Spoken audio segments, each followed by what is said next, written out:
ঈদুল আজহার টানা ছুটিতে নারায়ণগঞ্জের বিনোদন কেন্দ্রগুলোতে দর্শনার্থীদের উপচে পড়া ভিড় লক্ষ্য করা গেছে।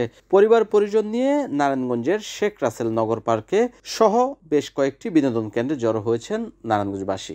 শিশু থেকে বয়োবৃদ্ধ পর্যন্ত নারায়ণগঞ্জ শেখ রাসেল নগর পার্কের সৌন্দর্যমণ্ডিত লেক ও পানির ফোয়ারা থেকে শুরু করে বিভিন্ন দর্শনীয় স্থান ও মুজিব ভাস্কর্য দেখতে ভিড় করছেন হাজারো মানুষ। ঈদের ছুটিতে মা বাবার সাথে এখানে ঘুরতে এসেছি। স্কুল বন্ধ দিয়েছি তাই মা বাবার সাথে ঘুরতে এখানে এসেছি।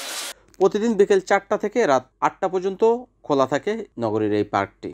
শুধু তাই নয়, নির্মল জলরাশি থেকে এবং স্নিগ্ধ বাতাস পেতে অনেকেই দিনের বেলাও এসে জড়ো হন শেখ রাসেল নগর পার্কে। তবে ঈদে বাড়তি আনন্দ জোগাতে অনেকেই পরিবার পরিজন এবং ছোট্ট শিশুটি নিয়েও এসেছেন শেখ রাসেল নগর পার্কে। ছুটিতে বাচ্চাদের স্কুল বন্ধ তো, তাই একটু ঘুরতে আসলাম, বাচ্চাদের নিয়ে ঘোরাঘুরি করে বাসায় চলে যাবো। বাচ্চারা আসতে জেনে তাই নিয়ে আসলাম। নারায়ণগঞ্জের বিল পার্কে ঘুরতে আসছি। আমার ওয়াইফ ছেলে মেয়েকে নিয়ে ঘুরে খুব আনন্দ পাচ্ছি। আমি ঘুরতে আসছি। ঘুরতে কি ভালো লাগতেছে? কিরকম ভালো লাগতেছে? অনেক ভালো লাগতেছে। NN TV, Narayanganj.